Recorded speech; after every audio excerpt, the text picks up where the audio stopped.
Hello there, welcome back to my channel. This is Simon Alexander and it's time to do a Q&A.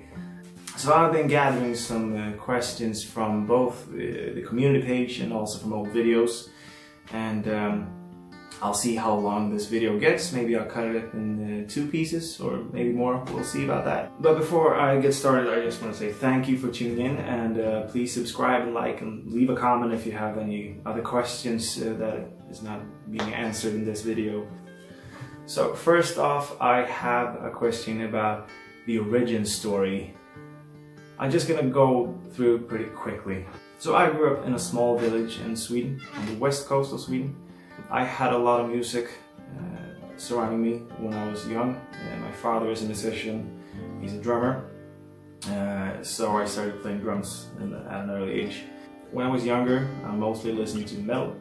Like my favorite bands were Slipknot and Linkin Park and things like that. So I played mostly that kind of music. But I had always been singing, but in quiet or in the background or for myself. I never wanted to, it was terrifying to sing in front of people. But when I went to high school, I kind of had to do it. We had this course when we had to play in front of people. So I played a Coldplay song, singing and playing guitar. And it was horrifying to do that. But I got a lot of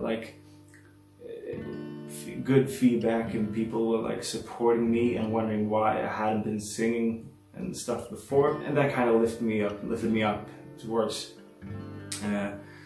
singing more in front of people and like building a bit of confidence through the years. But I was still a drummer. I was still drumming in bands. I still do today as well. But somewhere around 2014-15, I applied for a school in Malmö for singer-songwriter, and I got accepted. So that changed everything, because I just wanted to sing and write songs from there on, and I kind of retired the drums for a bit. So I moved down to Malmö with a couple of my friends. One of them I also released a song with, which was the first real song that I released that I had written. It was called SHIVER. We called ourselves Distant City Lights. I can leave some links in the description so you can find it if you want. When I lived down there, I also started to meeting a lot of people, networking and finding my voice and finding what I wanted to do. And after the year where I had studied, I still lived down in Malmö, and I thought to myself, it's time to release some music to the people. So I uploaded this song called Won't Be Found on my Facebook page, I believe. After that, I started talking to my current producer and guitarist, Tobias, and we recorded the first EP, Won't Be Found, in his studio. And yeah, here we are. Sashin Martin wonders who are my favorite artists to listen to when I grew up. I already kind of told you, I guess, but when I was younger, there was more metal, like pure metal music. Slipknot, Meshuggah and stuff like that. If you know your metal music, you know what that is. From there on, I started listening to more folk and 70s rock music. So Led Zeppelin has always been a big part of my life, and they still remain kind of my favorite band to this day, I guess. I forgot the questions, so here we go. Where do you get inspiration from? Any advice on how to start making music? Asks Angela Sladkorova. Sorry about that. I find inspiration by listening to other musicians and artists and bands. Sometimes when I find something new and a kind of new way of maybe vocalizing or adding melody to a song, or focusing on rhythmics and stuff like that, that kind of triggers something. So basically how I write a song is that I go through my day and just have this melody in my head, or this rhythm, or this vocal line, or something like that. As soon as I get home, I just drop everything on the floor, grab my guitar and start trying to vocalize it in any way or form. Most of the times I don't have any lyrics. I'm that kind of musician who starts with melodies, and I just make this gibberish language trying to just get out the idea. And I use my phone, and I have hundreds and hundreds and hundreds of audio recordings on my phone. Most of them are just gibberish or me like trying to do something that I will remember later on, but when I listen to it in a few weeks after that, I don't have any idea what I'm doing. Then I go and listen to it daily. Whenever I commute to anywhere, or I'm out in the city or taking a walk or whatever, I'm always listening to my own music. Not always, of course, I listen to a lot of other music, but I mean, I listen a lot to my own music. Just trying to find, just grab something that feels good in it and trying to just emphasize on that thing and evolve it. So my advice to start making music, I guess, don't be afraid to just take your ideas and pour them out. If you just keep everything inside and never try to pour it out, it will always get stuck there. But yeah, so just feed yourself with a lot of different things and see what comes out of it. If you could choose a country to tour next, which would it be? Asks JS Outdoors. I guess I would like to venture outside of Scandinavia, because I've been through the Scandinavian countries. A dream would be to tour the US, to just head out and just play some acoustic gigs or with my band and just go on a road trip through the US and play as much as we can. That would be my dream.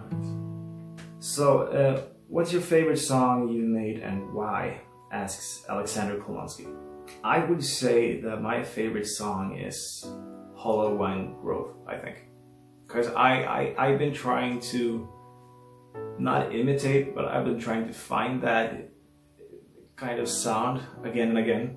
I haven't really been able to recreate. First, I didn't think much of it, and then it got picked up by the indie game Marie's Room, and that was a big thing for me, because that gained a lot of attention and it drew a lot of people towards my music, and yeah, I like that song. I know.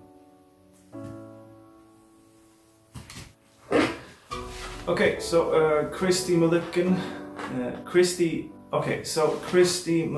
wonders, what does Phoenix Fire mean? It's more or less a song about holding on to what's dear to you when things seem tough. No matter what you go through in life, there are always so many good things like family and friends to hold on to, and kind of what I'm saying is that things do get better. So Gage wonders, what kind of microphone do I use? I've been using this one, SEX, bit dusty. This one just broke. Before I recorded Brother, it broke. So I actually ordered a new one, but I'll talk about that one in another video. So I got a question as well about the sweater that I'm wearing in my video of the River cover. I don't know. I think I bought it at H&M a long time ago, and I don't really wear it anymore. But H&M. Also, I got a question from Shirley Tatha on that same video about the coffee cup that is placed in the video. It's a question if that acts as a resonator or anything for the sound, and I can just say that no, I just love coffee. I consume a lot of coffee, so it's just coffee in that cup. It doesn't do anything to the sound. Shanda Panda also wonders what kind of bunny it is in the video.